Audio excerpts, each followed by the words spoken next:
What is up, everyone? Welcome in. We're going to listen to music for a little bit.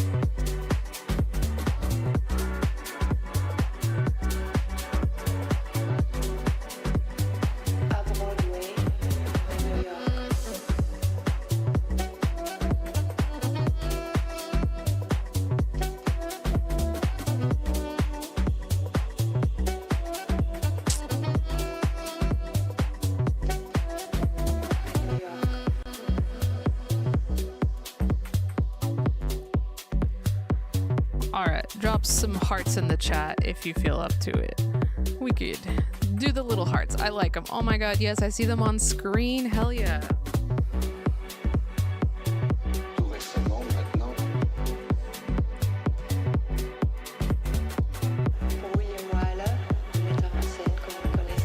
Oh, you can't see any of my little...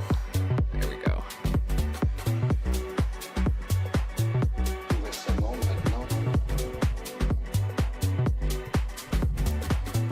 Okay, all right. Let's just get into the reading. Well, actually, hold on. I want to watch a little recap real quick on the State of the Union.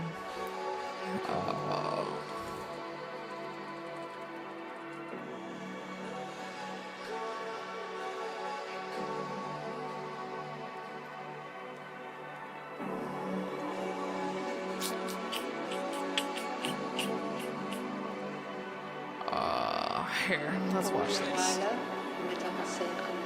Okay. Since we were watching, I was watching the whole State of the Union last night. Oh my god, it was crazy. Like, chat. Like, let me know your thoughts on this of the State of the Union. It was boring. It was so boring. One of my professors was like, if he mentions UFOs or aliens or whatever, we will cancel the entirety of quiz 1. And I accepted this challenge because I thought, it's fucking Donald Trump. Of course he's gonna mention weird shit, But no, homie did not mention anything about UFOs or aliens. Oh, my glasses are busted. So I guess we're still gonna have this exam, which sucks, but that's okay. You know what? I'm sure it's not gonna be hard at all, so don't even freak out about it. But anyways, welcome in. My name is Angelina Tucci. We are doing homework right now. But no. We will be doing homework after we watch this. Let's let this play while I clean my glasses. Good evening and welcome to historic Williamsburg. We are gathered here oh, that's right. She's in the from Virginia. chambers of the House of Burgesses. In 1705, the people of the Virginia colony gathered here to take on the extraordinary task of governing themselves. Before there was a Declaration of Independence, a Constitution, or a Bill of Rights, there were people in this room. The people who served here ultimately dreamed of what a new nation, unlike anything the world had ever seen, could be. The United States was founded on the idea that ordinary people could reject the unacceptable excesses of poor leadership, band together to demand better of their government, and create a nation that would be an example for the world. Yeah, I mean, we did. We did create a nation that was an example for the world. As we celebrate 250 years since America declared our independence from tyranny, I can think of no better place to speak to you as we reflect on the current state of our union. Tonight, as we watched our nation's lawmakers gather for a joint session of Congress, we did not hear the truth from our president. Damn. So let's speak plainly and honestly. And let me ask you, the American people watching at home, 3 questions. Is the president working to make life more affordable for you and your family? Oh, damn, the Reagan question. Is the president working to keep Americans safe both at home and abroad? Is the president working for you? As I campaigned for governor last year, I traveled to every corner of Virginia, and I heard the same pressing concern everywhere. Yeah. Costs are too high in housing, healthcare, energy, and childcare. And I But know these same affordability is a conversations made-up are thing, being right, had Donald? all across this country. Because since this president took office last year, his reckless trade policies have forced American families to pay more than $1,700 each in tariff costs. Small businesses have suffered, farmers have suffered, some losing entire markets. Everyday Americans are paying the price. And even though the Supreme Court struck these tariffs down 4 days ago, the damage to us, the American people, has already been done. Yeah. Meanwhile, the president is planning for new tariffs, another massive tax hike on you and your family. And Republicans in Congress, they remain unwilling to assert their constitutional authority to stop him. Yeah. They're making your life harder. They're making your life more expensive. They're even making it more difficult to see a doctor. Rural health clinics in Virginia and across the country. No. That whole idea, like, that's crazy to me. When Donald Trump was like, we're going to take the money away from the insurance companies and put it directly into the pockets of the people. Nah, that's not going to work. He's just going to make healthcare way more expensive because we're going to have more middlemen. That's what it's going to be. We're going to have more middlemen in healthcare because we're going to have deregulation, and they're going to go back to regulating themselves, and then it's going to be awful. Country are already closing their doors thanks to the so-called One Big Beautiful Bill, championed by the president and Republicans in Congress. And tonight, the president celebrated this law, the one threatening rural hospitals, stripping healthcare from millions of Americans and driving up costs. Yeah, that was the SAVE Act, right? Housing, all while cutting food programs for hungry kids. But here in Virginia, I am working with our state legislature to lower costs and make the Commonwealth more affordable. And it's not just me. Democrats across the country are laser focused on affordability in our nation's capital and in state capitals and communities across America. In the most innovative and exceptional nation in the history of the world, Americans deserve to know that their leaders are focused on addressing the problems that keep them up at night. Problems that dictate where you live, whether you can afford to start a business, or whether you have to skip a prescription in order to buy groceries. So I'll ask again, is the president working to make life more affordable for you and your family? We all know the answer is no. Yeah. I grew up in a house of service. My mother was a nurse and my father was a career law enforcement officer. I began my career by following in my father's footsteps as a federal agent working money laundering. Oh my God, that's right. And she's narcotics CIA cases. Or something. I work side by side with local and state police to keep our communities safe and to uphold and enforce the law. Law enforcement officers across the country know that it is a unique responsibility to do the serious work of investigating crimes, comforting victims, and making arrests. It's about building trust, and that requires an abiding sense of duty and commitment to community. And yet, our president has sent poorly trained federal agents into our cities where they have arrested and detained American citizens and people who aspire to be Americans. And they have done it without a warrant.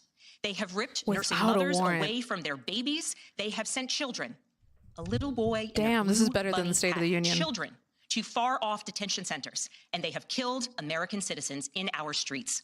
And they have done it all with their faces masked from accountability. Every minute spent sowing fear is a minute not spent investigating murders, crimes against children, or the criminals defrauding seniors of their life savings. Our president told us tonight that we are safer because these agents arrest mothers and detain children.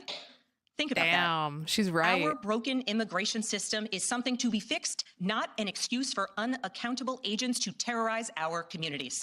Amen. Holy cool. Sorry, we're going to try to use more PC terms here. I continued my career of service as a CIA officer. Oh my God. Working undercover to protect the United States and our allies from global threats, terrorism, nuclear weapons, and the aggression of adversarial nations around the globe. But as the president spoke of his perceived successes tonight, he continues to cede economic power and technological strength to Russia, bow down to China, bow down to a Russian dictator, and make plans for war with Iran. Here's the truth. Over the last year, through Doge, mass firings, and the appointment of deeply unserious people to our nation's most serious positions, our president has endangered the long and storied history of the United States of America being a force for good. So I'll ask again, is the president working to keep Americans safe, both at home and abroad? We all know the answer is no. Yeah. In his speech tonight, the president did what he always does. He lied, he scapegoated, and he distracted. And he offered 100%. No real solutions to our nation's pressing challenges, so many of which he is actively making worse. He tries to divide us. He tries to enrage us, to pit us against one another, neighbor against neighbor. And sometimes enemy he succeeds. within, right? And so you have to ask, who benefits from his rhetoric, his policies, his actions, the short list of laws he's pushed through this Republican Congress? Somebody must be benefiting. He's enriching himself, his family, his friends. The scale of the corruption is unprecedented. There's the cover-up of the Epstein files, the crypto scams, cozying up to foreign princes for airplanes and billionaires for ballrooms, putting his name and face on buildings all over our nation's capital. This is not what our founders envisioned, not by a long shot. Yep. Yeah, that's for sure. So I'll ask again, is the president working for you? We all know the answer is no. But here's the special thing about America. On our 250th anniversary, we know better than any nation what is possible when ordinary citizens, like those who once dreamed right here in this room, reject the unacceptable and demand more of their government. We see it in the determination of students organizing school walkouts all across the country, whose voices are becoming so powerful that the governor of Texas seeks to silence them. That's We see it in the true bravery of and Americans crazy. in Minnesota standing up for their communities, from peacefully protesting in sub-zero temperatures to carpooling children to school so that their immigrant parents are not ripped away from them in the parking lot. As a mother of 3 school-age daughters, I am inspired by their bravery, but I am sickened that it is necessary. And Americans across the country are taking action. They are going to the ballot box to reject this chaos. With their votes, they are writing a new story, a more hopeful story. In November, I won my election by 15 points. Yep. And we won 13 new seats in our state legislature. Because voters decided they wanted something different. Yep. Our campaign earned Just like how votes they from will Democrats, in the Republicans, midterm independents, elections, and everyone 100%. in between. Because they knew as citizens they could demand more, that they could vote for what they believe matters, and that they didn't need to be constrained by a party or political affiliation. This is happening across the country. New Jersey elected Mikey Sherrill as governor in a double-digit victory. Democrats flip state legislative seats in places like Georgia, Iowa, Mississippi, and Texas. The list goes on and on. Yeah. Ordinary Americans are stepping up to run in the spirit of our forefathers. They are running to demand more and to do more for their neighbors and communities. I know the story well. I first ran for office in 2018 alongside dozens of other Democrats 2018, who did that's the crazy. seemingly impossible, flipping 41 seats in Congress. Yeah. In my case, I was the first Democrat elected in 50 years, swinging our district 17 points. Well, yeah, Those who are stepping that up- was right after, that was the first Trump midterm response, 2018. Because if he was elected in 2016, then yeah, hell yeah. See, we're just replaying 2018 this year. Oh my God. now to run will win in November because Americans, you at home, know you can demand more and that we are working to lower costs. We are working to keep our communities and our country safe, and we are working for you. In his farewell address, George Washington warned us about the possibility of, quote, cunning, ambitious, and unprincipled men rising to power. But he also encouraged us, all Americans, to unite in a common cause, to move this nation forward. That is our charge once more, and that is what we are seeing across the country. It is deeply American and patriotic to do so, and it is how we ensure that the state of our union remains strong, not just this year, but for the next 250 years as well, because we, the people, have the power to make change, the power to stand up for what is right, the power to demand more of our nation. May God bless the Commonwealth of Virginia, and may God bless the United States of America. Okay. That was okay. It you know, it was as expected, but it didn't really, if she's like, you know, representing the Democrats right now, you know, in response to Donald Trump, I'm calling it a weak response, because it just sounds like, you know, they don't have a strategy for 26. They don't have a strategy for 28. They're just like waiting. Democrats are just waiting for Republicans to just lose automatically. And like, yes, while that may happen, why are we not making an effort? Why are Democrats not making an effort to actually put out, like, I don't know, just someone or multiple people who could appropriately challenge these conservatives, you know? But no, I don't know. We'll see. You know, she became, I know she just became governor, but what she said, she was a representative in 2018. So she's 2018, 1920s. Okay, so she's been in politics for 10 years now. Damn. I don't know. This is another thing that I guess I have an issue with or concern is like how many new politicians are stepping into the parties. They don't really have that party legacy. But I guess that's what we're going to learn about in today's reading, right? Oh my god, so we jumped from chapter 4 to chapter 12.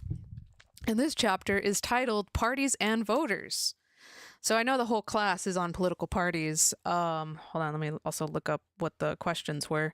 But yeah, so I kind of have a feeling like it maybe 20 or 30 years in the future, everyone's just going to be like COVID was like this weird pause in the entirety of the world. Like it was just like this like tiny black age because oh my god, I feel like we're just picking up where we left off.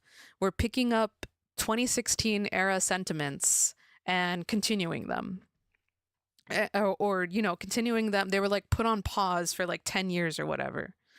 And now it's, you know, we haven't really solved anything because we were so focused on COVID and the economy and how COVID was affecting the economy. Okay, hold on. Let me pull up the reading questions for this week. Okay, yes, we are on week 6. Question we have to answer is, what is rational ignorance? According to John Zoller, partisans are more knowledgeable about politics than moderates or independents. Why? And the third question is, what are the 4 kinds of polarizations? Didn't we do that last week? Okay, it's okay. Maybe I did so bad last week that she's like, here, take 2. You can get this. All right, let's get into the reading. First thing we need to look for is rational ignorance. Oh, whoops. Let me go back to stream there. Okay, cool. Okay, parties and voters. And here we have a picture of in spring 2020. You mean like literally right after we did the lockdown? Because we went into lockdown spring 2020. As COVID-19 hit the United States, partisanship affected how seriously Americans took the virus. In Michigan, as well as several other states, conservative groups protested the stay-at-home orders. Here we got a picture of probably a lot of people that were also caught up in January 6th who did a little pre-January 6th, and it was just, you know, against the Michigan State Capitol. So, okay, so yeah, look at these hogs. Oh my God. Some of them are wearing face masks, like gardening. All right, let's get into the reading. The COVID-19 virus that emerged in late 2019 and showed up in the United States in early 2020 posed a threat to all Americans, but the level of its threat was not perceived equally by the population. Bro, I can't read this. I lived this. In April 2020, when the virus was killing more than 1,000 Americans a day, and most states were operating under shelter-in-place or stay-at-home orders, one of the starkest divisions in people's perceptions of the illness and the economic consequences of stay-at-home orders was across party lines. As Pew Research Center study demonstrated, Democrats were far more likely to take the virus seriously than Republicans were. 78% of Democrats, but only 52% of Republicans agreed that the outbreak was a threat to the U.S. population as a whole. And by a margin of 41 to 30%, Democrats were more likely than Republicans to view the virus as a personal threat. Republicans were 14 more points likely to say Americans were overreacting to the threat, while Democrats were 17 points more likely to say that Americans weren't taking the threat seriously enough. These differences in opinion were not unexpected. Some of the position described above were indirectly related to people's partisan leanings. For one, the virus first hit, and most forcefully, in more densely populated states with more international airports and port cities, such as concentrated urban areas where more likely to implement strict social distancing restrictions for reasons unrelated to the virus. Democratic voters are more likely to live in those areas, so they were more likely to be immediately affected by the disease and by the efforts to combat it. Perhaps most importantly, the party's leaders also communicated vastly different messages about the dangers of the virus. As we saw in Chapter 4, across the nation, Democrat governors reacted to the crisis differently than did Republican governors. Leadership at the presidential level differed as well. In late January 2020, when the virus was detected within the United States, President Trump said, "We have it very well under control. It will all work out well," while leading Democratic presidential candidate Joe Biden said that the country was in the middle of a crisis with the coronavirus that would get worse before it gets better. As the 2020 presidential campaign went on, Trump continued conducting his large political rallies, with only a brief pause in the spring, after the president himself contracted COVID-19 and recovered in early October. He continued to downplay the seriousness of the disease. Trump backed out of the second debate in October when the debate commission decided it would be held remotely to minimize the spread of the disease. Oh my God. Oh my God. I'm getting such deja vu. Meanwhile, as early in March, Biden and his Democratic rival, Bernie Sanders, were canceling rallies and even moved to schedule a television debate to a CNN studio with no audience to avoid viral transmission. Trump and other conservatives mocked Biden for wearing a face mask, as recommended by the health experts. The Biden campaign opened no field offices from which to conduct door-to-door get-out-the-vote operations, reversing the previous trend for Democratic candidates to have more field offices than Republicans. Interesting. Because 2020, I was campaigning for, I did some door knocking for Bernie Sanders, right? But then by the time Bernie dropped out of the race, COVID had already hit. Like, I was living in Chicago, COVID already hit. I was home from work, thank God. And ain't nobody was gonna go out there and first off, who was gonna go out there and campaign for Joe Biden? Not me. Definitely not me. Nobody was gonna do that. So it's crazy that their strategy has always been to have more field offices than Republicans. Interesting. Unsurprisingly, at this point, the public had vastly different impressions of President Trump's management of the pandemic, with 83% of Republicans and 18% of Democrats describing it as excellent or good. In mid-April, citizen groups in several cities organized protests against state government stay-at-home orders, arguing that the virus was not enough of a threat to warrant such infringement on personal liberties and damage to the economy. Although the protests were covered by the national media, polls taken at the time showed that the majority of Americans agreed with state lockdown policies and opposed these citizen protests. But partisan differences emerged again, with the protests opposed by 47% of Republicans and 75% of Democrats. That's a lot.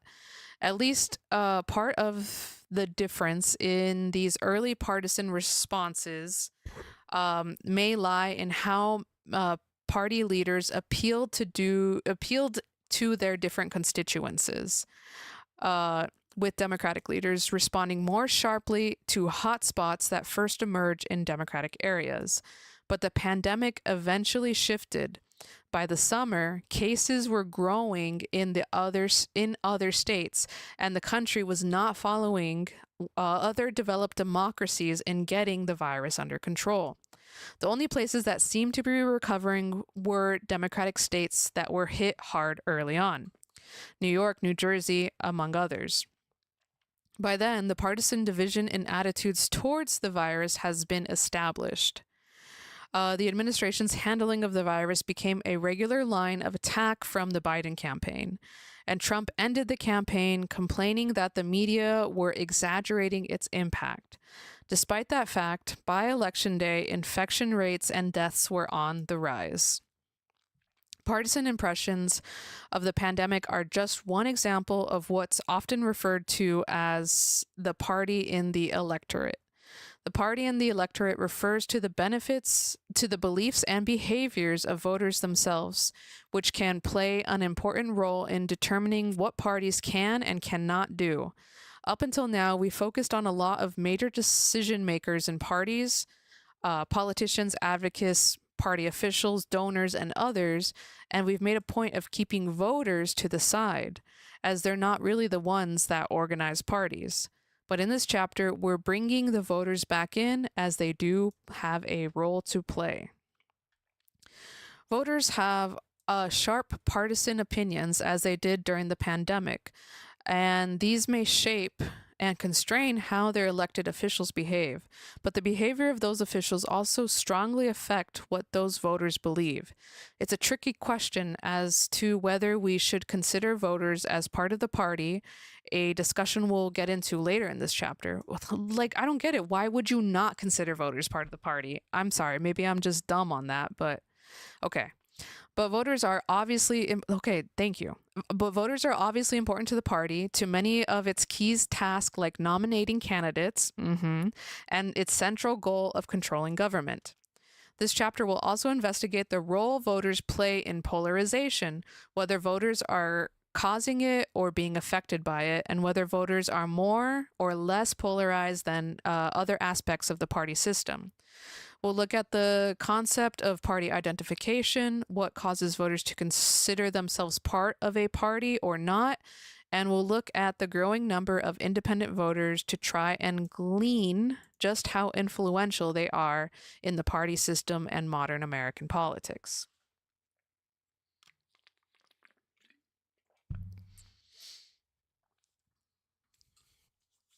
All right. Do parties really have members? Is the sky really blue? Oh my God. Are you a member of a political party? That question isn't as easy to answer as it might sound. To be sure, American political parties want people to think of themselves as members. Every convention, speech, advertisement, and email solicitation from a party tries to evoke a sense of shared purpose and camaraderie. Is that how you spell camaraderie? Camaraderie? Hold on. Sorry, we gotta do a little dictionary because I'm dumb. Camaraderie. That's how. Wow, mutual trust or friendship among people. I would have never known that that's how you spell camaraderie.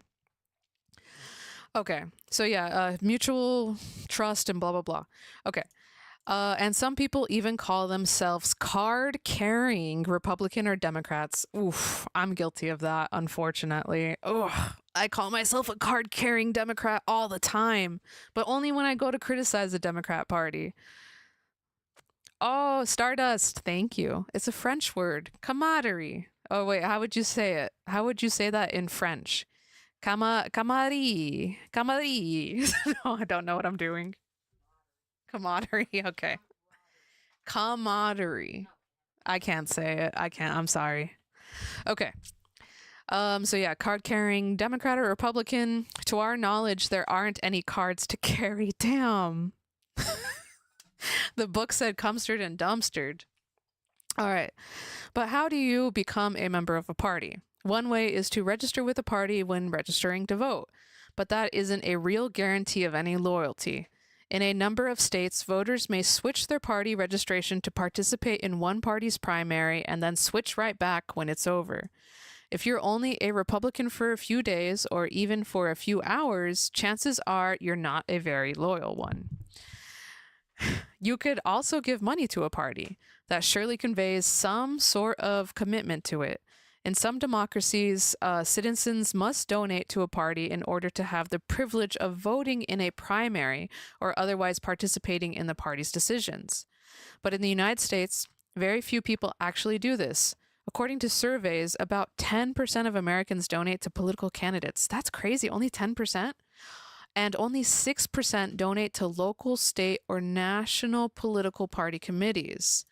Okay, so damn.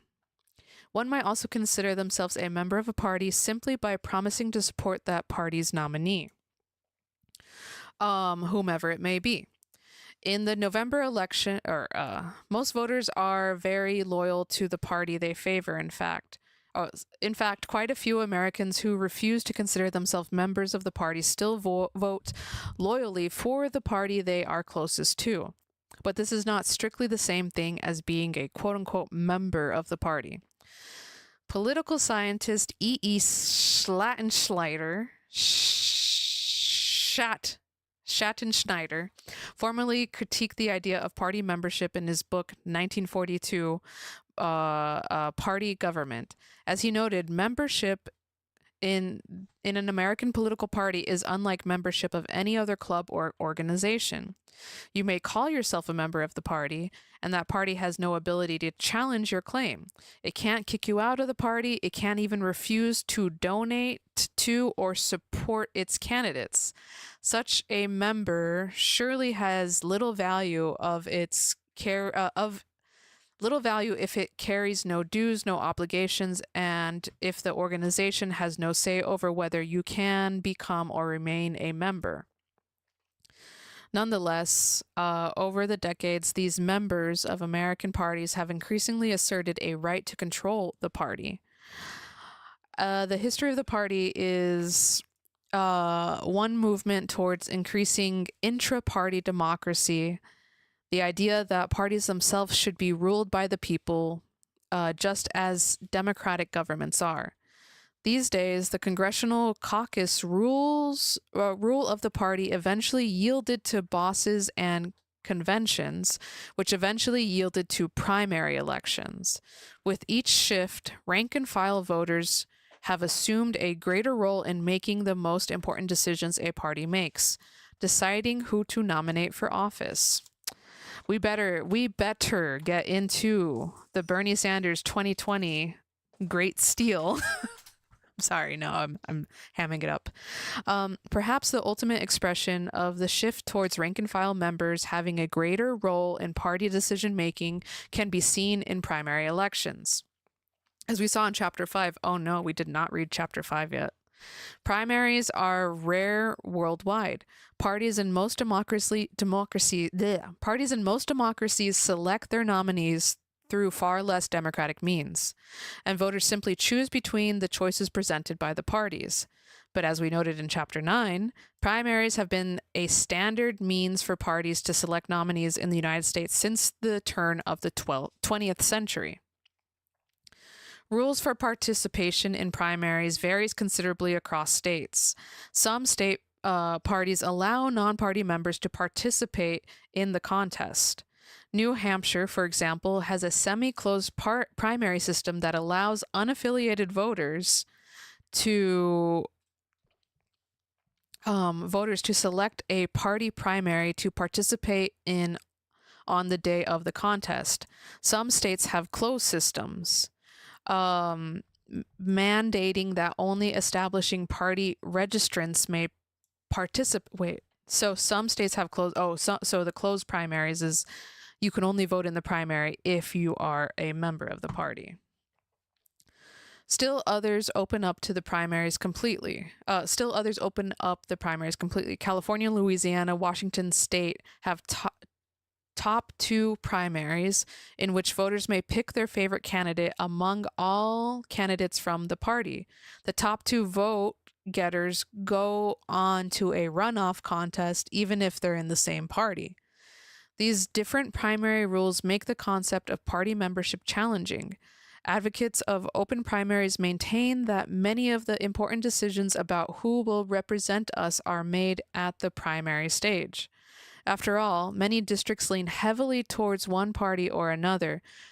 the general election is relatively meaningless there. But who wins the primary is clearly very important. Thus, a broad swath of voters should be allowed to participate in the primary.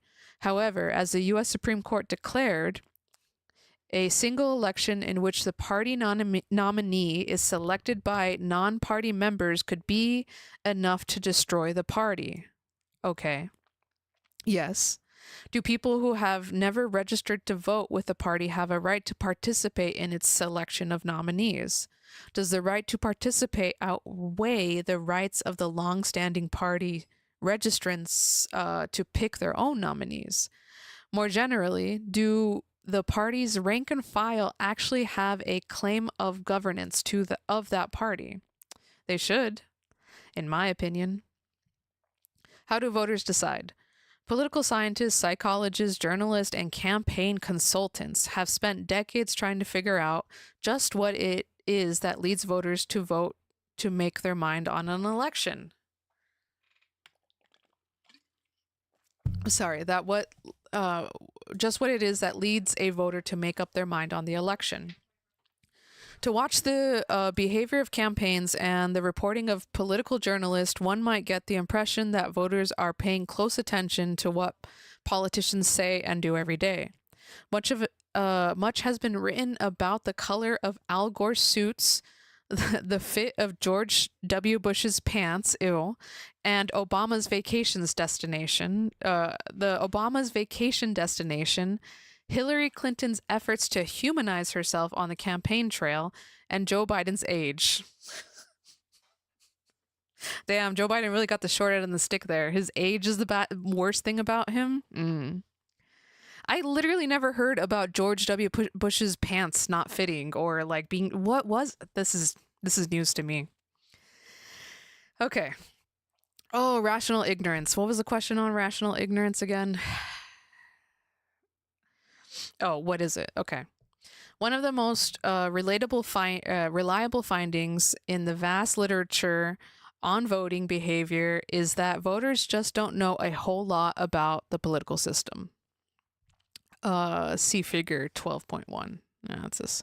Okay. Only about a third of Americans can name their member of House of Representatives.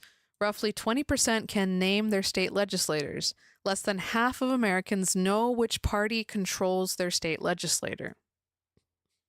Even the name of the vice president is a mystery to 3 out of 10 of Americans. Such intricate matters as which level of government is most in charge of which policy area or how an executive order might be overturned surely escapes most Americans' grasp. That's crazy. Okay. So 38% of Americans know which party controls the Senate. 38%. Wow. 36% of Americans can name all 3 branches of government. Damn, that's bad. That's bad. Oh my God. Okay. This may sound like a damning assessment of all American people, but it shouldn't be taken as one.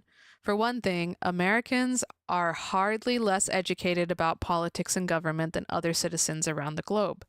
Citizens of other nations appear to be just as prone to ignorance and error about their political systems. For another, why should voters actually know all that much?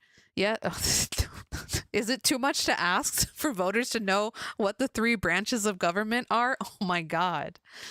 Yes, a political system that rests on the idea of consent of the governed presumes that voters have the knowledge and ability to hold governing officials accountable, but just how important is it for them to be closely informed about politics and government? In Chapter 9, we discussed Anthony Downs' formula suggesting that voting is costly in terms of time and effort spent learning about the candidates and going to a polling place.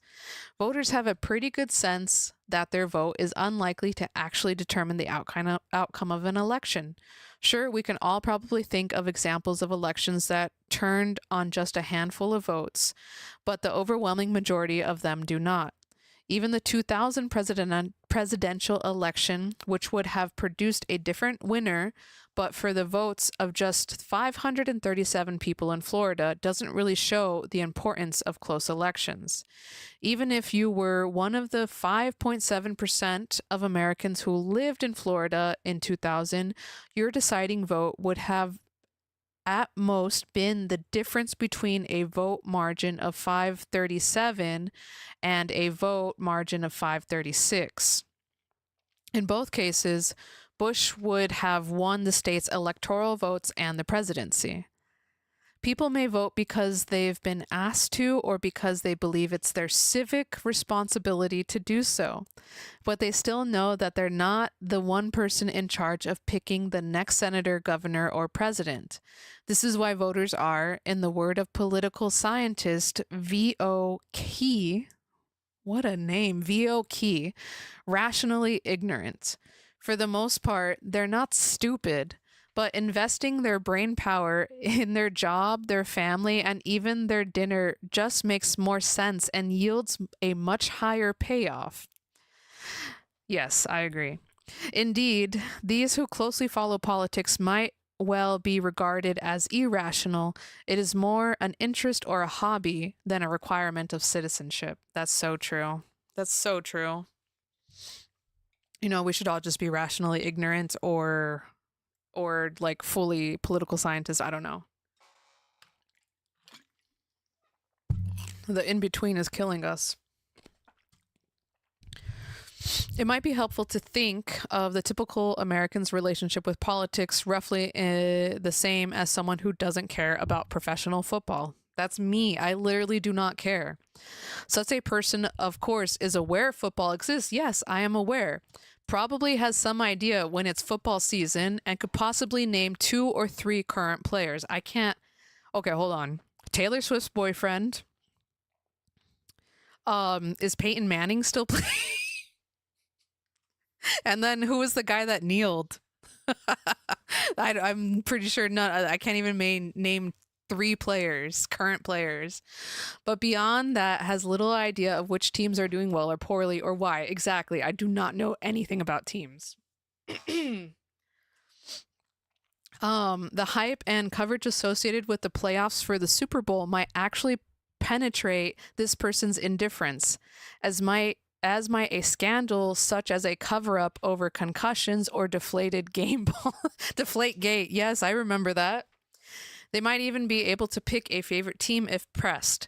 But for the most part, the football season just goes on almost completely outside the awareness of our hypothetical person, me. So it is just with politics for most people. Yep, that makes sense. I can't name any current players. Colin Kaepernick, that was that guy's name, the guy who kneeled. But I don't think he's a current player right now. No, he can't be. He can't be. He got kicked out, right? I don't know. I don't know anything about sports.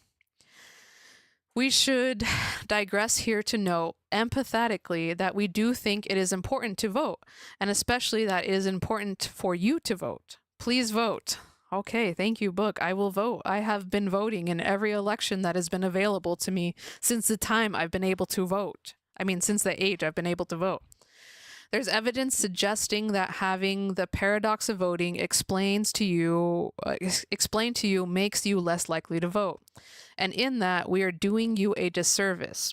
People vote not because the election might be one of those very rare ones settled by one vote, but because as citizens in democracy, they're supposed to. A democracy in which most people vote is far better and healthier than one where very few do.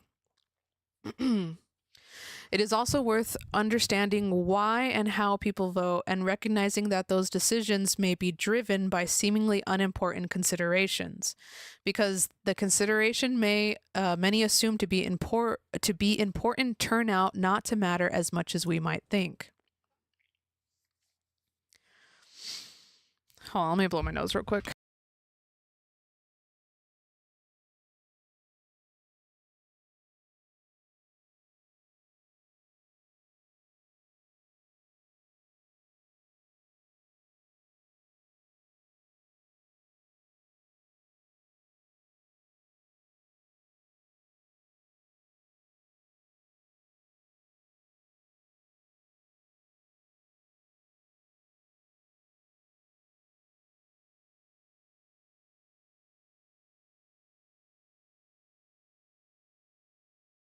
All right. Partisans. What is it that draws people's attention to the political process? In presidential elections, more than 100 million people vote, the vast majority of whom are poorly informed about political matters. How do you think they make up their minds? I would also love to know, how do they make up their minds? Here we have a picture of a lady wearing a cowboy hat, and it has a bunch of pins on it that says "Women for Trump," veterans for Trump, "Make America Great Again," and a bunch of flowers. Um, Partisanship is a very strong predictor of vote choice. A series of studies conducted in the mid 20th century and published in a book called The American Voter found that the vast majority of voters simply vote with the party they've identified with since their youth. Campaigns and authors found the authors found don't actually do that much persuasion. Instead, they largely remind people of the things they like about the party they already identified with and provide a rationale for voting that way. Voters, voters as such, are largely partisans, whether they identify that way or not. We'll explain more below about how people become partisans. But we should note that simply voting your party without much thought isn't inherently wrong. A party is a very useful cue or guide to make complex decisions. Knowing whether a candidate is a Democrat or a Republican tells you a great deal about their views on taxes, abortion, gun control, business regulation, rights for same-sex couples, and many other issues. If you're looking for a shortcut to understand how candidates will behave in office, you could do a lot worse than just looking at their party label. This means that prior to any given national election, about 80% of the electorate has made up their minds. In fact, it's made up even for those who say it isn't.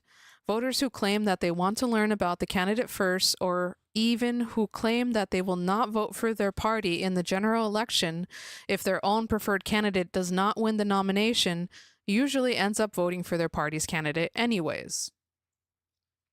This explains why, quote unquote, landslide presidential elections usually have splits around 60 to 40. Ronald Reagan demolished Walter Mondale in 1984 with 59% of the vote, and Lyndon Johnson's epic defeat of Barry Goldwater in 1964 only got him around 61% of the vote. President Herbert Hoover managed to pull almost 40% of the vote in his 1932 re-election bid despite the economy having shrunk by 25% that year. History suggests that 80% of the electorate would vote for their party's presidential candidate no matter what. Political scientists call this long-standing, stable attachment to a political party a voter's party identification, and identity is a good way to think about it. Just as a person thinks of themselves as a man or a woman, or a Korean or an Italian, damn, or black or white, or Hindu or Jewish, or California or Virginian, or a Bruin or a Trojan, ugh, get that gross beef out of here. Almost always, some combination of many things like these, most American voters also say that they think of themselves as a Republican or a Democrat. By nearly every measure, even those who don't follow politics very closely identify with a political party. For the most part, we get our party affiliation from our parents. Roughly 3/4 of Americans have the same political party identification as their mother and father. And we adopt it pretty early, years before we are old enough to vote. There is a myth that we are a politically blank slate until we are 18 years old, and then we dispassionately survey the political system to find the party affiliation that suits our views. This is not an accurate depiction of the way we form our party identities. Yeah, no, that makes sense. If your parents are like, either one, fighting about politics because they're like on different sides, or, have their own opinions, then yeah, you're going to hear that stuff. And you're going to have your own opinions. In fact, we gain much of our party identification before we know much about politics, although we may update that identification as new information arises over the course of our lives. To a large extent, instead of our beliefs leading us to join a particular party, our party affiliation leads us to interpret issues in different ways. We see the world through partisan glasses. To give an example, consider a survey conducted at the end of Ronald Reagan's presidency. A majority of Democrats in the survey said that inflation had gotten worse during Reagan's time in office. In fact, annual inflation dropped from 10.3% during Reagan's first term to 4.8% when he left. Consider also that a majority of Republicans in a 1996 survey claimed that the deficit had grown larger during Bill Clinton's first term in office, when it had in fact dropped from $255 billion to $107 billion during that time. That's crazy. People just believe whatever they hear, huh? The people in these surveys aren't trying to be manipulative or deceptive. They simply don't know the right answer and are using their beliefs about parties and presidents to make what seems like an informed view. Oh, okay. They're like, yeah, of course Bill Clinton would spend more. He's a Democrat. Democrats always be spending. Okay. In general, Democrats thought Reagan was a bad president, so they just assumed that any economic indicator during his time in office must have been bad. Republicans did the same for Clinton. What should we make of this? Are partisans just turning out reality, submitting talking points for actual evidence? Is it more complicated than that? Research by political scientists Philip Converse, John Zaller, and others show that loyal partisans actually tend to be much better informed about government and politics than moderates and independents. Partisans are much more likely to know the answers to basic questions about the political system, such as which party controls the Senate, who the vice president is, what the three branches of government are, and so forth. They are also more likely to look at the world through partisan blinders. Partisans have more knowledge and background than others do, but are also least likely to use that experience to process new information. There are several reasons why the most knowledgeable voters tend to be loyal partisans. For one thing, caring about politics means you've simply been exposed to more information about it, and that information could lead you to make decisions about a range of issues. Also, as Zoller's research has shown, highly informed people tend to actively filter the information they receive. They tend to believe a message that aligns with their worldview, and they'll tend to dismiss or even forget the one that doesn't. Oh my God. This is because they remember the things that shaped their worldview in the first place. It takes a lot of new information to override it. That makes so much sense.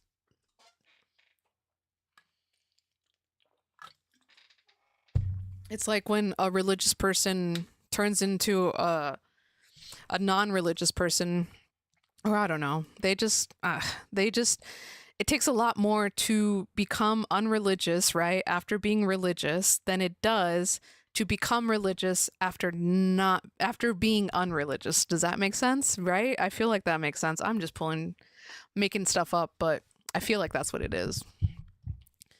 Less informed people might be more accepting of new political information, such as that a war is going poorly, the economy is slowing down, a pandemic response is failing, but they're also far less likely to even hear it in the first place. Political scientists have actually studied voters' brains and found that more partisan people tend to develop specialized centers for their brains for processing political information. No. I don't want a different brain than everyone else.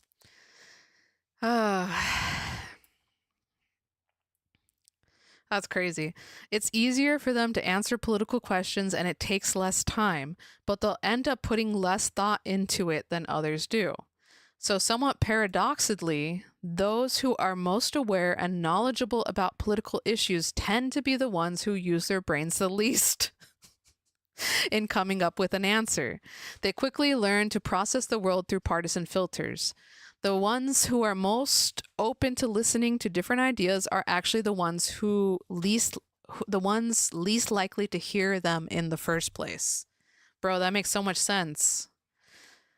We believe it is possible to be a regular, even avid consumer of political news, to be a strong supporter of one political party, and to critically elevate new information and not simply interpret everything in the way that helps the party we like and hurts the party we dislike. But we recognize that this is a challenge in today's polarized media environment. Selecting news from a range of different sources, and not just ones we are inclined to agree with, can be a healthy way of understanding the political world and keep us from falling into the informational traps that often face partisans. Oh my God, now we're going to talk about independence. Independence is one of the most popular terms in American politics. People like to consider themselves independent, free of external influence, capable of making up their own minds, not beholden to one party or another. When asked about their party affiliation, roughly 40% of Americans claim to be independents, not associated with either party, and that figure has been growing in recent decades. No way. Huh. I wonder if it's growing because people are just like, neither party fits me. So yeah, let's see. Ooh, okay. So Republican is the black line, Democrat is the dotted line. Oh wait, no, Republican is the super dotted line. The Democrat line is the dashed line, and then the independent is a solid line. Interesting. So independence started growing. Republicans, there was more Democrats than Republicans. Interesting. Then around the 80s and 90s, it all jumbles together. But then here in 2000, it's kind of, or post 2000, 2009, that's where we see most people are independent. Interesting. Or I should say, independence is the biggest identifier. Huh. While there may be more self-identified independents today, the claim that voters are increasingly independent is misleading.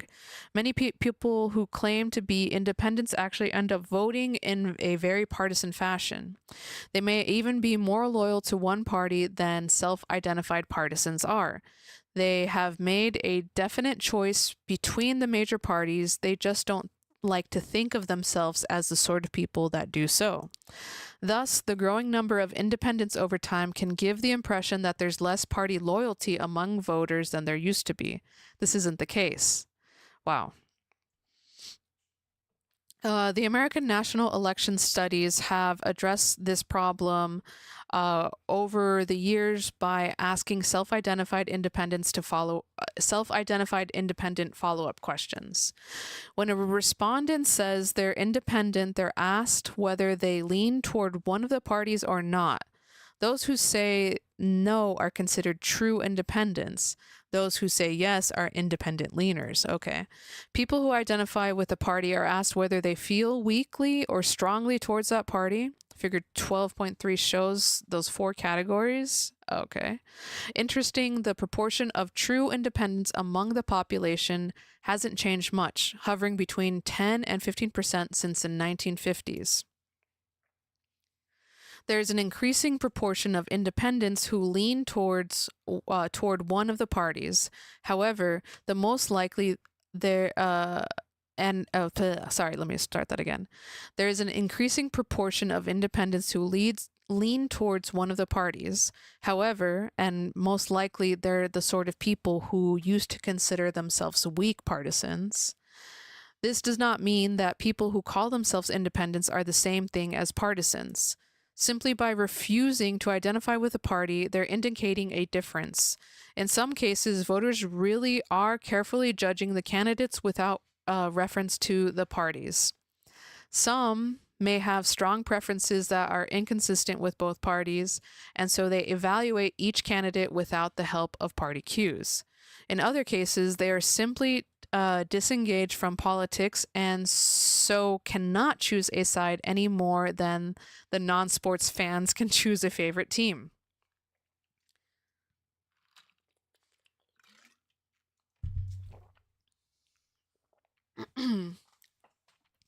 A large part of what makes people identify as independents is a negative view of political parties and partisan politics.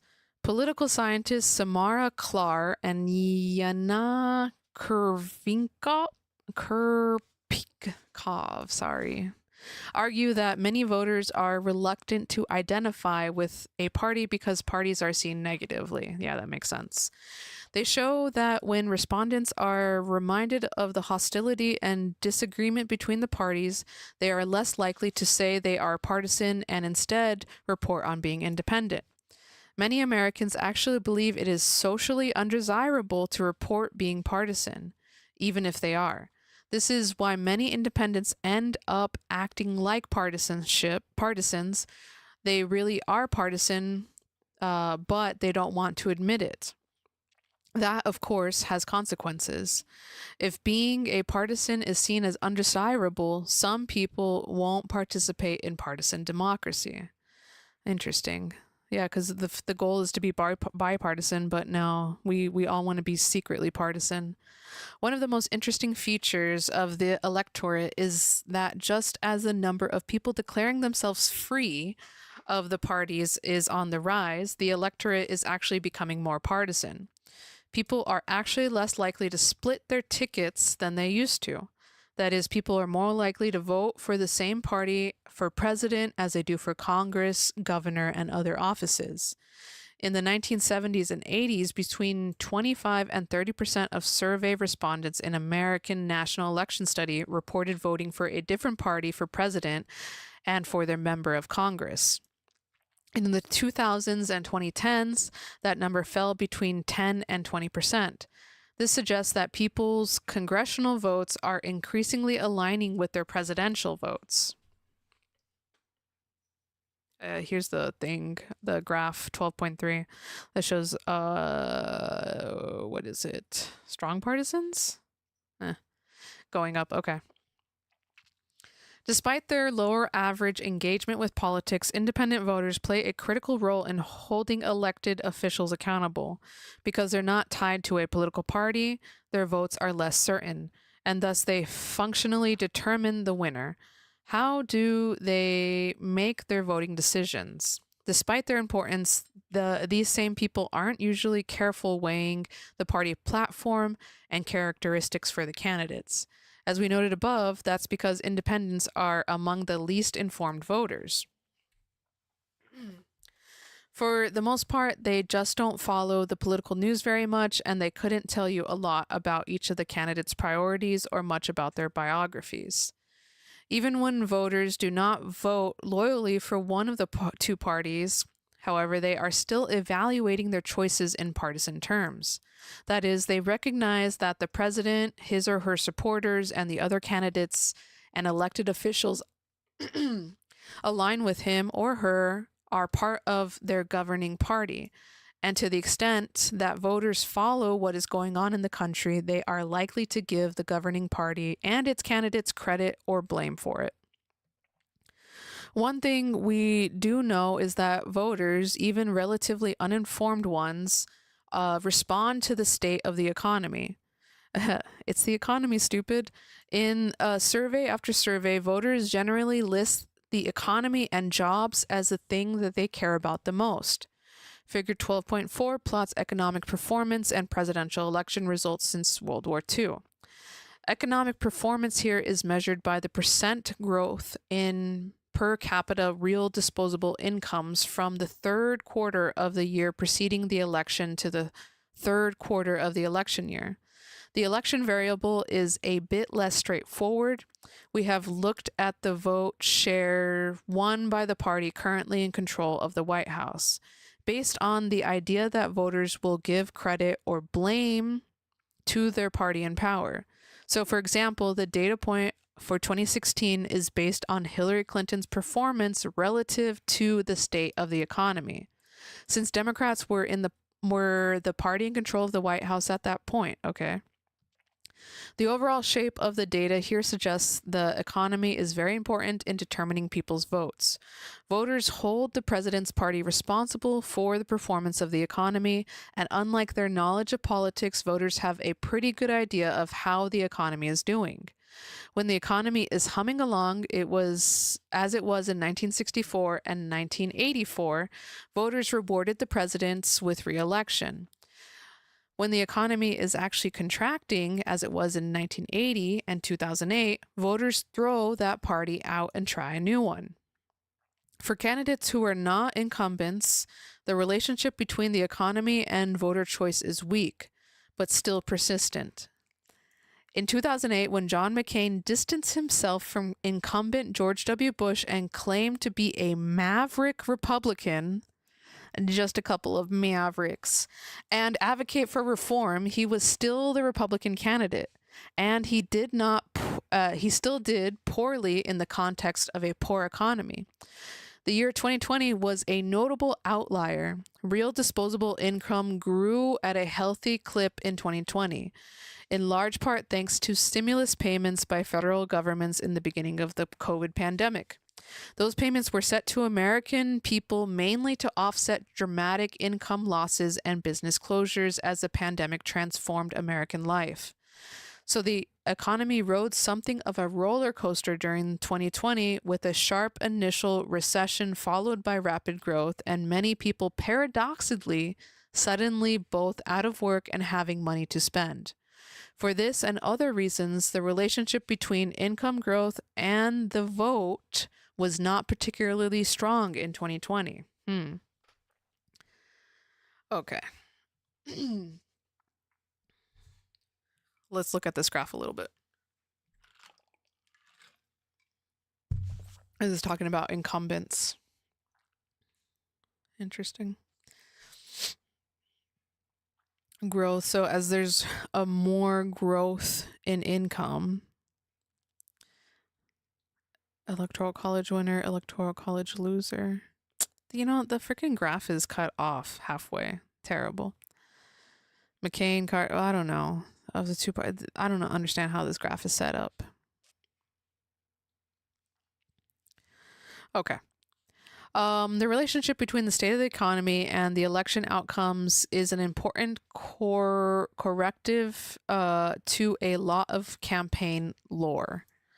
Consultants and journalists might suggest that, for example, Reagan won re-election in 1984 because he was funny, strong, attractive, and gave great speeches, and his opponent, Walter Mondale, was unappealing, weak, and promised to raise taxes. These descriptions may well be accurate, but there's little evidence that they molded people's votes. Reagan did about as well as we'd expect given the performance of the economy, and maybe some of Barack Obama's charisma and youth relative to his opponent, John McCain, did help him put him in the White House. But again, the 2008 result is very close to the line. Hillary Clinton, a scandal-free John Edwards, and a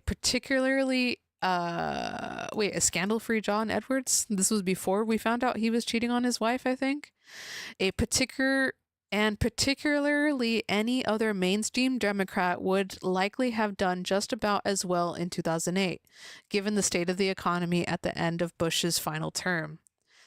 But what about the data points that don't fit the line in figure 12.4? Oh, okay, whatever.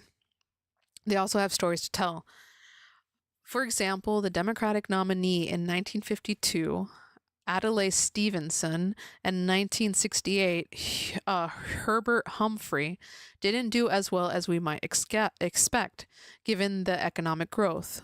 Why those years? It's probably no coincidence that the incumbent's party candidate underperformed during the wars in Korea and Vietnam. Bloody, lengthy conflicts with relatively little support at home. Voters appear to blame the party in power when a lot of U.S. soldiers are dying. Ideological extremism seems to matter as well. Relatively moderate incumbents like Lyndon Johnson and Richard Nixon substantially outperformed the economy when they had the good fortune of running against candidates perceived as out of step with the American people.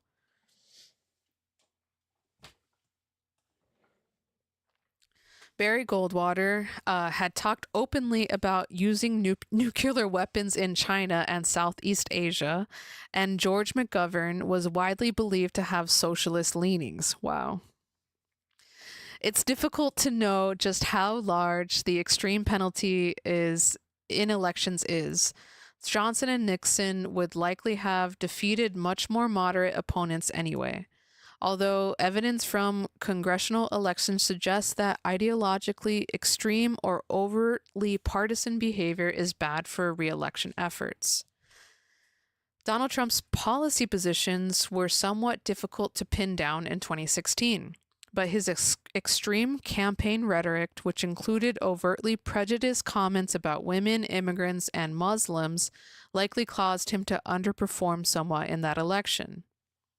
But what about the 24 election? So economic growth, war, and possibly ideological extremism appear to have some impact on the way undecided voters ultimately make up their minds in a presidential election. That is, they credit or blame not only the president for these aspects of the political environment, but also other candidates of the president's party up and down the ticket. But we see little evidence that voters are heavily swayed by other factors, such as personality, likability, charisma, or a desire to have a beer with a candidate. Oh my God.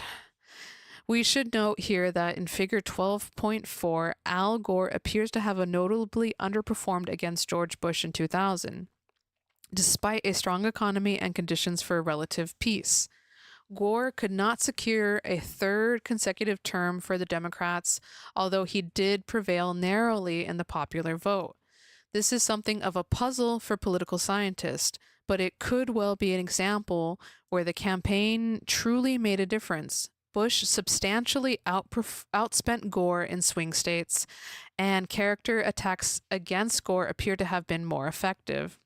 What's more, Gore's integrity may well have been smeared by his service with and defense of Bill Clinton, who had been impeached less than 2 years before the election.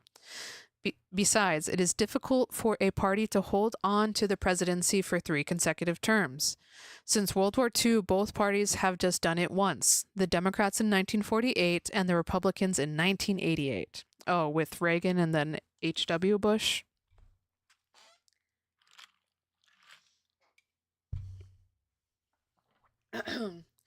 So our read here is that overall campaign activities and qualities don't broadly change election outcomes, but we can't rule out that they can be pivotal once in a while. The fact that candidate qualities, campaign spending, or the quality of campaigning doesn't massively influence how people vote is certainly not consistent with how elections are covered by the news media. But it's actually a very encouraging sign. It suggests that even though most of the independent voters going into an election season don't actually follow politics very closely, they do base their decision on a rather large and important factors.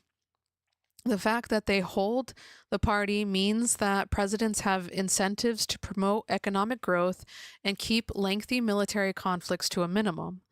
That voter seems to like moderation and reject extremism means that presidents who want their party to stay in power would be wise to work with the other side once in a while to secure broad legislative achievements and not give their own party everything it wants. There are also reasons to be discouraged. For one thing, the economy appears to be voters' biggest concerns, and they appear to hold the president and his party accountable for it, despite the fact that the president has only marginal influence over the economy's performance. No president wants a recession on their watch, but they occur with some regularity anyways, meaning that presidents are often held responsible for things they can't control. Voters also tend to overweigh the importance of the economy in the last year or even the last several months, rather than evaluate the incumbent for the entire term. It is more likely that voters are simply rewarding incumbents when they are happy and booting them out when they are unhappy. Several scholars have found that presidents appear to be given credit or blame for things completely outside of their control. From shark attacks, no. No, fuck the shark attacks. Freaking Aiken and Bartels. I'm having to read that in my other class.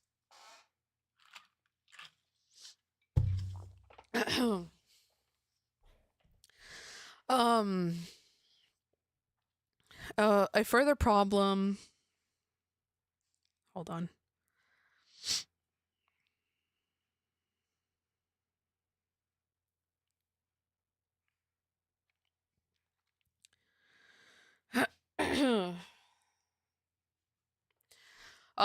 A further problem is that voting decisions don't just affect the presidency.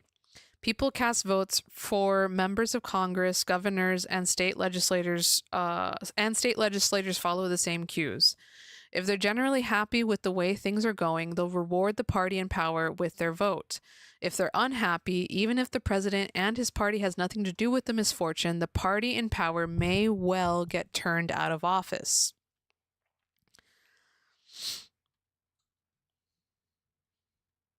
Okay. Do campaigns matter? As suggested in the previous section, campaigns may not exert an enormous influence over people's votes. This is consistent with what political scientists call the minimal effect school. The idea that campaigns generally do not cause us to change our minds about our votes. At best, they remind us to do what we were probably going to do anyway. That is, the campaign reminds Democrats to vote Democratic and reminds Republicans to vote Republican. As political scientists John Sides and Lynn Vavrek note, however, campaign effects on voters may be obscured by the fact that both the Republican and the Democratic campaigns are exerting pressure on voters simultaneously, and they're usually well matched against each other. The authors liken campaigns to a tug of war, as long as both sides are pulling evenly. It doesn't look like the rope is moving very much, but there's actually a great deal of energy being exerted to keep that rope in the position.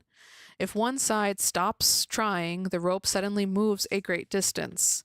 In fact, if you look at the places over time where just one campaign is active, you can find quite a bit of voter responsiveness, but it's surprisingly short-lived. In some areas of the country, for example, Obama's 2012 election campaign ran many ads while Mitt Romney ran none. This actually moved polls in Obama's direction by a few points, but the effect was gone within a few days of the ads going off air. That's crazy. Temporary ads. Romney should have spent ads. One thing we know from a great deal of research on voting behavior is that voters rely on cues when making decisions. After all, we have noted voters generally don't internalize all the information that's available about candidates. It probably isn't worth their effort. Instead, they look for shortcuts that can give them a fairly good sense of what candidates would do once in office. By far, the most reliable cue is the candidate's party. For the most part, voters can make a decision as though they're informed about a great many matters simply by relying on the party's label. All right, time for freaking toolkit. Who is the parties? We have claimed that political parties can be thought of as coalitions.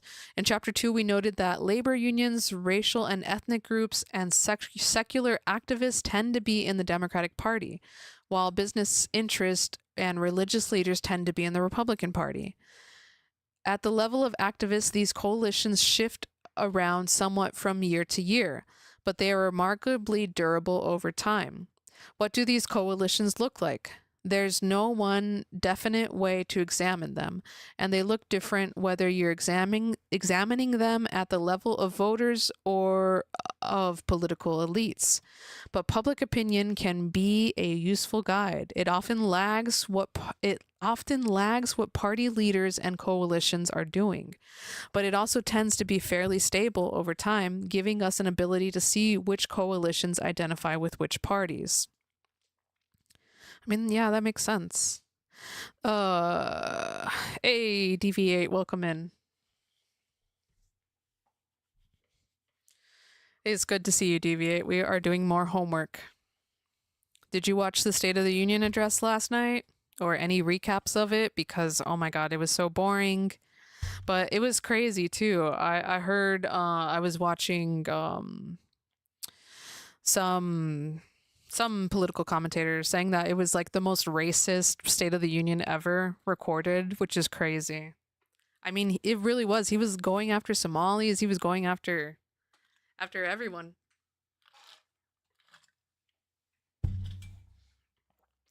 Yes, I did. It was racist. Yeah, it was crazy.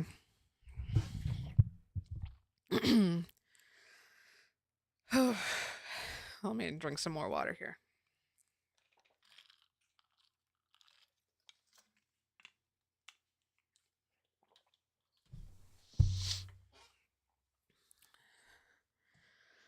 All right.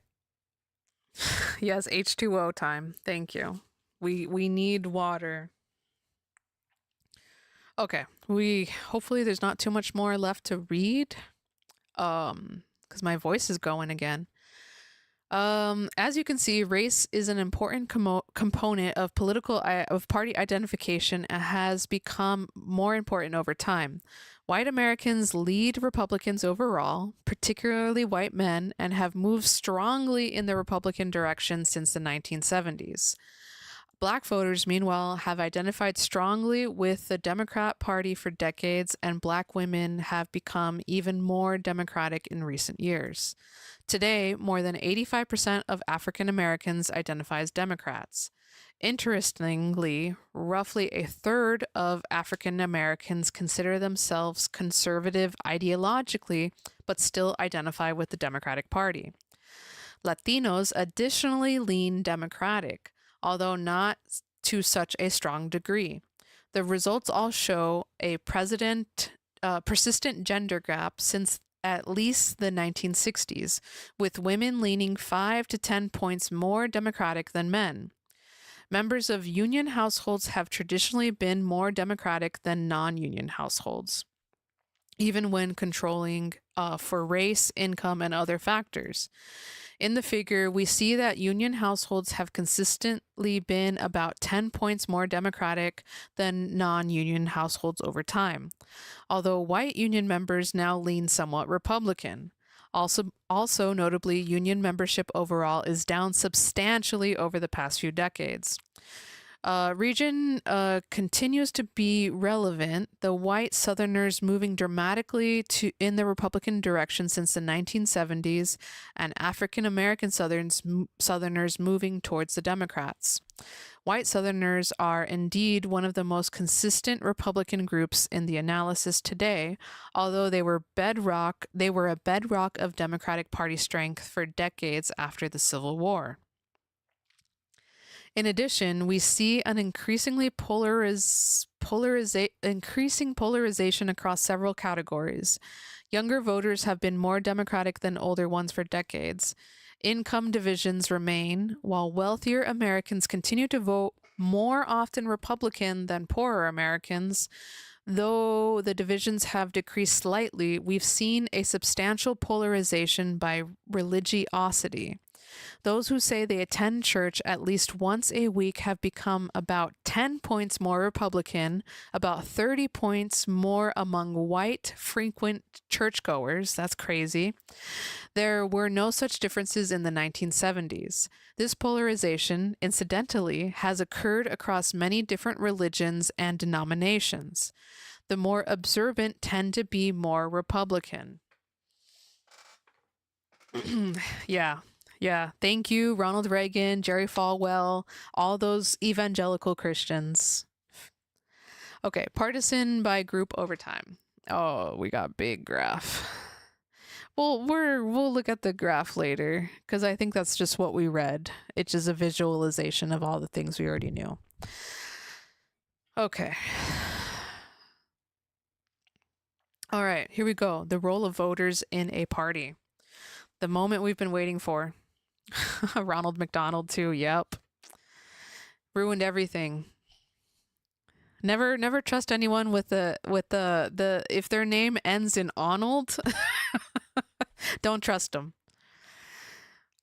We've seen that voters can be very loyal to their parties even if they don't necessarily think of themselves as partisans. We've also seen that voters don't actually follow politics all that closely. As discussed, voters aren't completely ignorant of important political events.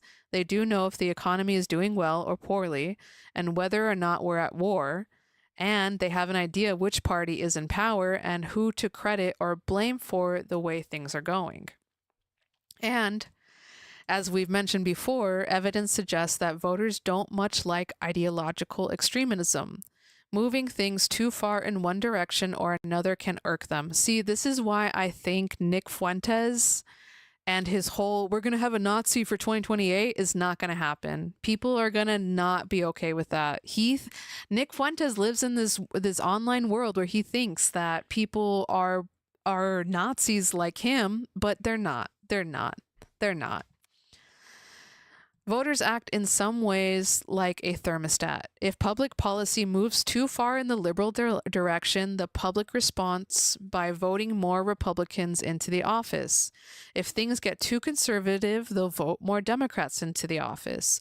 On average, voters tend to act as a force for moderation. See, this is why J.D. Vance is also saying that, the people are more conservative than... No, they're not. I don't think people are as conservative as we thought they were. But the reality of rational ignorance among voters is worth keeping in mind. It suggests that voters don't monitor politics too closely. They have what some party scholars call a blind spot. In other words, they'll notice unusually bad things, a major scandal, an economic catastrophe, and in particular, a very liberal or very conservative politician. But for anything less egregious, they may not notice at all. Parties depend on that blind spot. Parties, after all, consist of an array of political actors who want the government to do things and move in certain directions. And they're seeking candidates who will deliver on those goals. But they also know that the public may punish the candidate if they catch them acting on these party goals. So parties look for candidates who are just at the edge of the blind spots. They want to nominate who will fulfill many party goals without angering voters. President George W. Bush is a good example of the type of candidate parties tend to look for. Running in 2000, he gave every indication that he was a serious conservative that would deliver the sort of policies that Republican Party leaders wanted. From rollbacks on environmental regulations to tax cuts and aggressive foreign policy stance. But he also came off as enough of a reasonable moderate with a record of bipartisanship in Texas's governor to not frighten voters too much. The fact that he won the presidency by the slenderest of margins and enacted a wide range of conservative policies once in office suggests the party successfully threaded the needle in nominating him. Donald Trump's is probably an example of a party choosing someone outside of the voters' blind spot.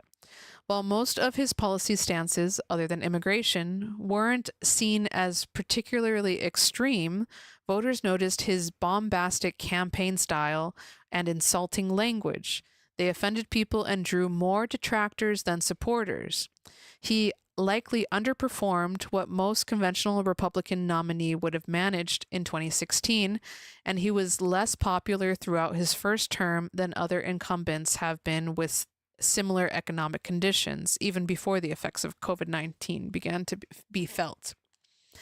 This concept of blind spot suggests that voters impose some sort of constraint on what parties can do. Parties can't just nominate anyone they want. There are risks of nominating someone outside of that blind spot, possibly costing the party an election. Again, voters, for the most part, don't pay very close attention to politics, and parties have some leeway in picking nominees, but voters occasionally notice outlandish or extreme behavior and punish parties for it, and the parties have to keep this in mind. But just as the mass of voters can impose constraints on parties, the more partisan and active voters can place demands on parties. We saw the potential power of voter demand in the late 2008 when Republican and Democratic office holders largely worked together on a financial sector bailout to prevent a complete collapse of the economy. A more active and conservative group of Republican voters strongly objected to this and formed what would be known as the Tea Party. By demanding more conservative behavior from Republican office holders and threatening those who wouldn't provide it with primary challenges. Those voters helped chart a path for the Republican Party that would move it further to the right in the following years. Similarly, progressive activists and office holders within Democratic coalitions helped move the party leftward after 2016. Oh my God, polarizing the electorate. Americans can sense that the parties are becoming more polarized with time. The difference between Democrat and Republican office holders have been growing. The parties are becoming more disciplined. They just aren't as many moderate politicians as there used to be. How much of a role the voters played in this polarization? If politicians are more polarized, have the voters followed them or have they led them? This is a difficult question. Our measure of voters' partisanship are far from perfect, and there are several trends in voter behavior that make it hard to sort out. In particular, it can be difficult to tell just what form of polarization voters are experiencing. Journalists and political scientists who talk about polarization often disagree about what polarization is exactly. I thought polarization was just like hating the opposite. Okay. Voters might be moving further apart in their views on the issues or on an ideological dimension. We call that ideological distance. This could happen if moderates become extreme or if the extremes become even more extreme.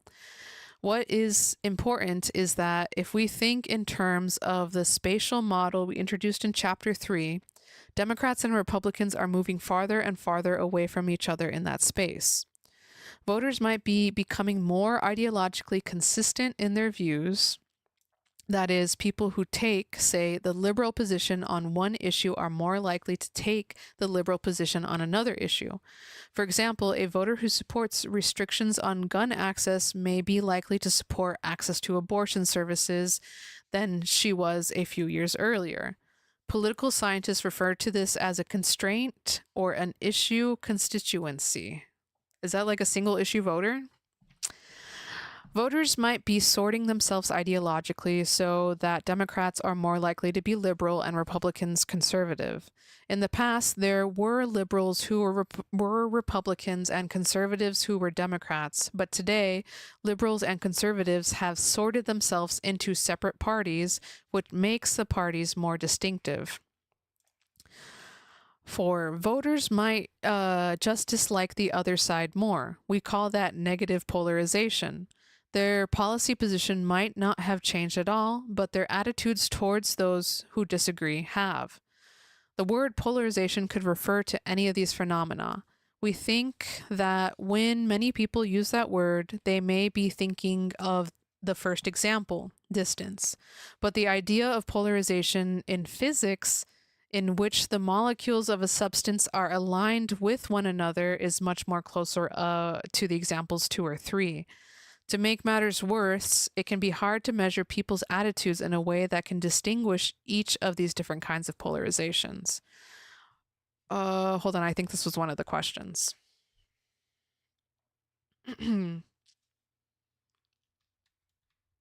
Oh, we completely missed number 2, but okay. Number 3, what are the 4 kinds of polarization? Ideological distance, constraint, sorting, and negative polarization. Okay. Um, well, number 2, that was according to John Zoller, partisans are more knowledgeable about politics than moderates or independents. Why? Because partisans have to pretend. Partisans are the ones who don't listen to both sides. Oh, yeah. Because they just assume, they just take the side that their party tells them, right? We'll go back on double check on that one after this. Okay. So ideological distance, that's the first kind of polarization. Voters or politicians have become further apart in ideological spaces as the spatial model. Okay. So voters or politicians have become more ideological consistent in their views, so their positions on the issue is aligned with their positions on other issues. Okay. So yeah, those are the 4 different types. What are these weird little faces? Yeah, we got another graph that got cut off. So, which of these kinds of polarization has actually happened? Among voters, there is little evidence of increased distance. It is true that some people take more extreme positions on some issues than anyone used to take. Voters in the 1950s were more likely to favor gay marriage or privatize Social Security, and some voters do now. But it is just as likely that voters have become less extreme on individual issues. Few voters are extremely opposed to civil rights, as many conservatives were in the 1950s. And there are fewer liberals in favor of extreme interventions in the economy than were on the table in the 1950s. Oh, so there's no more socialist? Is that what they're saying? The McCarthy Red Scare got them all out. In its annual report, Pew finds an increasingly ideological consistency across issues or constraints. If we measure ideology as a percent of liberal or conservative positions that people take, this can look like increased distance. But many remaining moderates are not in the middle. They are simply less consistent across issues. Indeed, there are some evidence that these moderates are more extreme on their issues, just not consistently liberal or conservative. Deviate said, "Socialism, please don't go." Well, I mean, the good news is it's coming back. It's coming back because we're getting more polarized again. So the parties are going to get more polarized even further. The greatest evidence we have on polarization is for sorting. Woke is back, yes. In 1950s, politicians, voters, and activists who consider themselves liberal or conservatives could be found in both parties. Today, this is rare at all levels. Most committed liberals have shifted to the Democratic Party, and most committed conservatives are now Republicans. And many who didn't change sides have changed their political views. People who identify with the Democratic Party were not deeply committed to their conservatism before becoming more liberal. That makes so much sense. When all those anti-Trumpers were like, nah, we can't vote Republican anymore.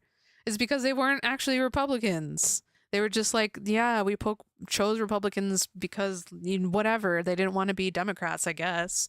But now they're like, our party got taken from us.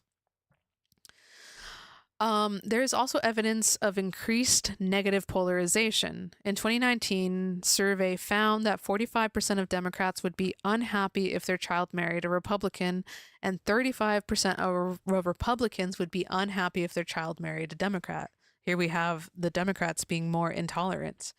These figures have grown considerably over time. When political scientists ask survey respondents to list things they like or dislike about the parties, the main change over the past several years has been more and more respondents listing more and more things they dislike about the other party. Okay, so negative polarization is alive and well.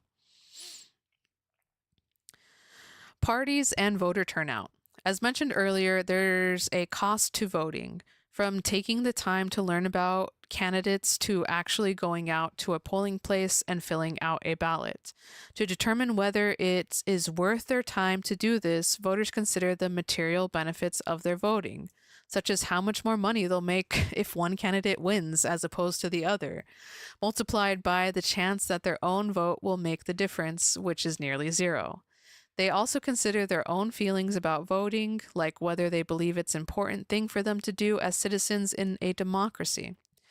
Given this logic, it is perhaps surprising that anyone votes at all. Around 60% of eligible voters have shown up to vote in recent presidential elections. This number is substantially lower in midterm congressional elections, and it is far lower in municipal elections. As little as 10% might show up. Part of the reason voters show up at all is the parties, which are fantastic organizations for motivating voter turnout. They maintain impressive list of voters and party registrants and deploy armies of volunteers every election cycle to make sure their supporters show up.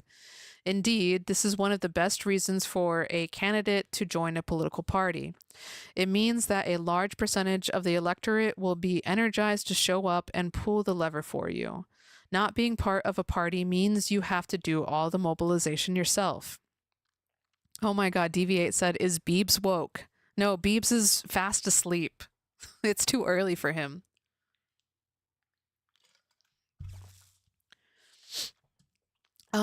Yet voter turnout is significantly lower in the United States than it is in most major democracies. The reason for that is discrepancy.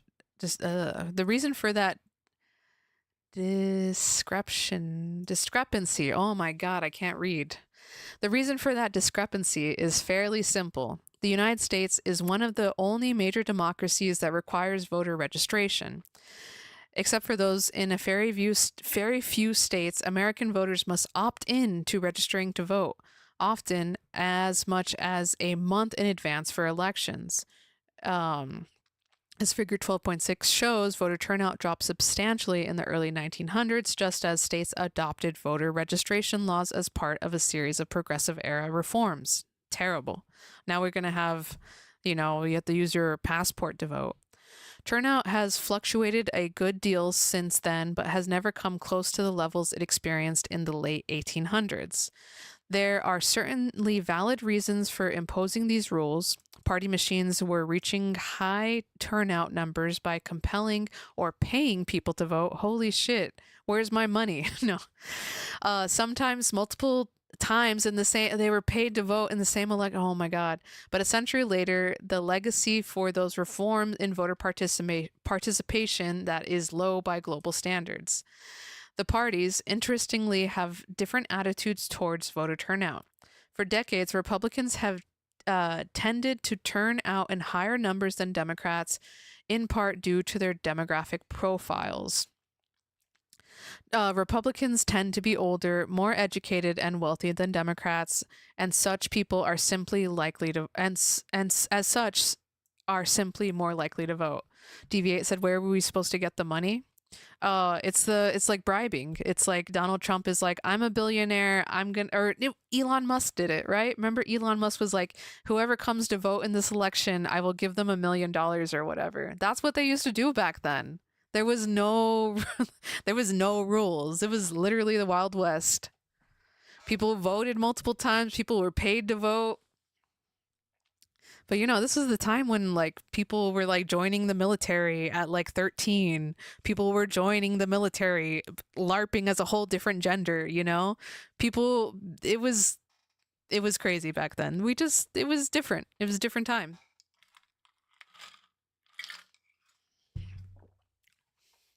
Unsurprisingly, perhaps, recent efforts to tighten voting rules, such as by requiring photo identification, tend to be favored by Republicans, and evidence suggests that such laws have disproportionate impact on Democratic voters.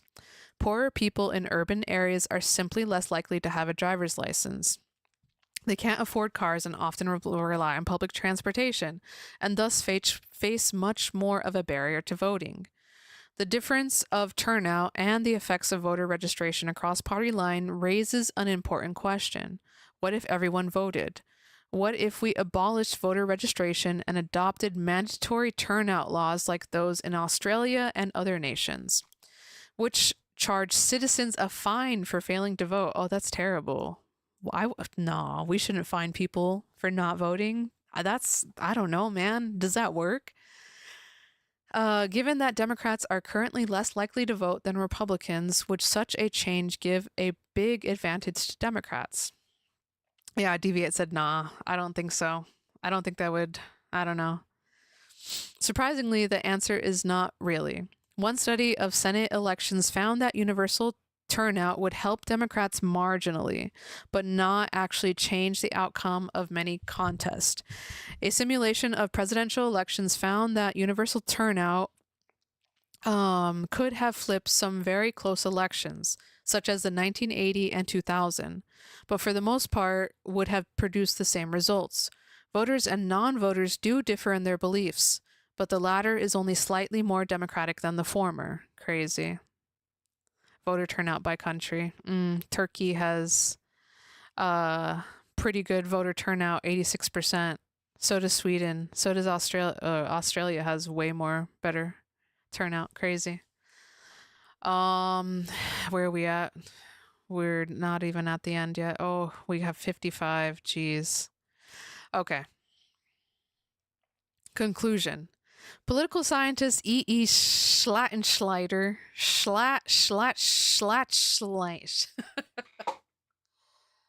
I'm sorry. Giving this terrible sounds coming out of my mouth right now. Schlatschleider famously argued against the idea that ordinary voters could be true party members, as they had no real obligation to a party and couldn't choose whether to accept them or expel them. In his framework, party voters were no more members of the party than fans at a baseball stadium were members of a team. Party membership is really a polite fiction, simply encouraging people to feel loyal to a party. Political scientist Nancy Rosenblum, meanwhile, objects to this view. There is not a sheer vicariousness of Red Sox fans high-fiving their team's victory. A Republican victory is Republicans doing partisan sustain and affect. I don't know. Hold on. What does that sentence even mean? Rosenblum said, there is not a sheer vicariousness of Red Sox fans high-fiving their team's victory. A Republican, oh, you mean like there's no like people that are like, oh my God, I'm a shy Red Sox fan. I'm so happy that they won. I'm not gonna say I'm so happy they won. I'm just gonna keep that. I don't get it. Okay. As we've seen in this chapter, there's ample evidence for both views. Voters to be sure, do not pay close attention to politics and can't always be counted on to participate or know much about the candidates or issues at stake. They're not fools, but they have good reasons for being rationally ignorant, and they can usually make reasonably good voting decisions anyway. Yet voters also play an important role in affecting the party's fortunes. They act as a constraint on the parties, who will try to avoid nominating candidates who might draw the voters' ear. They can compel parties to push goals they might otherwise wish to avoid. And perhaps most importantly, voters are the final source of accountability on policy enactment. Hell yeah. Vertical accountability, finally. Parties generate all sorts of ideas for how to govern the nation. And when they get a chance to put those ideas into practice, it's the voters like you who ultimately determine whether those ideas succeed or fail, and whether the party should be allowed more time and power. The public has the final say in deciding which party was right and which party was wrong. It's a blunt tool, but an incredibly powerful one. Deviate said, you should not cheer for a political party like you do for a sports team. I agree. This is the end. This is the end of the book. Oh my God. Chapter 1. Oh, these are all the things. Okay, we finished it. We finished chapter 12.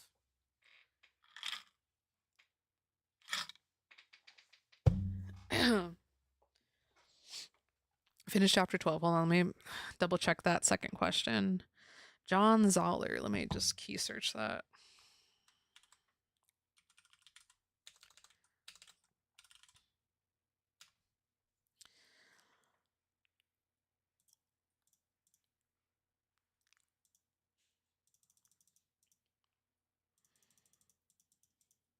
Okay. Nope. Nope. Oh, here we go. Okay. Um, John Zoller and others show that loyal partisans actually tend to be much better informed about the government and politics than moderates and independents. Partisans are more likely to know the answers to basic questions about political systems, such as which party controls the Senate, who the vice president is, okay. So partisans. Oh damn! Chapter 12 complete. I'm sorry. The video will still be up, so you can watch it, and then you can watch it at 2 times speed. But yeah. Question number 1 was, what is rational ignorance? Rational ignorance is just being ignorant about politics because you just have to live your life, right? You are a working person, you have so much more important things, and being rationally ignorant is actually better for the voting population. Would you believe it or not? That's crazy. So rational ignorance, just being rational about being ignorant on politics. Okay, and then question number 2, according to John Zoller, partisans are more knowledgeable about politics than moderates or independents. Here's the answer right here. It's because they're tryhards and they're team player tryhards. And then question number 3, what are the 4 types of polarization? That was all the way down here.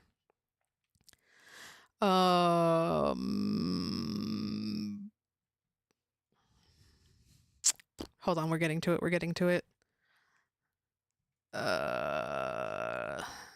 Here we go.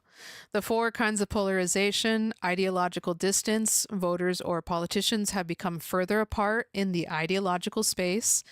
So that means that they, are more Democrat versus, maybe it's like not even Democrat versus Republican. It's straight up leftist versus MAGA, right? Okay, the second type of polarization is constraint. Voters or politicians have become more ideologically consistent in their views, so their positions on issues aligned with their positions on other issues. That constraint that one was explained to be like, what was the example they gave? Voters might be sorting themselves ideologically, so Democrats are more likely to be liberal and Republicans conservative. In the past, there were liberals who were Republican and conservatives who were Democrats. But today, liberals and conservatives have sorted themselves into separate parties. All right. And then the third type of that was sorting. What was constraint? Voters are more likely to become ideologically consistent in their views. That is, people who take, say, the liberal position on one issue are more likely to take the liberal position on another issue. For example, a voter who supports restrictions on gun access may be more likely to support access on abortion. And then finally, the 4th type of polarization is negative polarization. Voters or politicians are more intensely dislike those who disagree with them, even if they haven't changed their policy position at all. So it's just like, I'm not going to vote for anything that the Democrats put forward because I'm a conservative. I'm only voting for Republicans. Or, you know what? I'm voting for the Republicans because I hate the Democrats that much. That's what negative polarization is. All right. Everyone have a good rest of your day. I got to get to other homework, and it's just boring typing. But yeah, so we finished chapter 12. It was kind of on par with other chapters. I feel like this quiz is going to be easier, So yeah, take care, everyone. Have a good one. Let me play some outro music.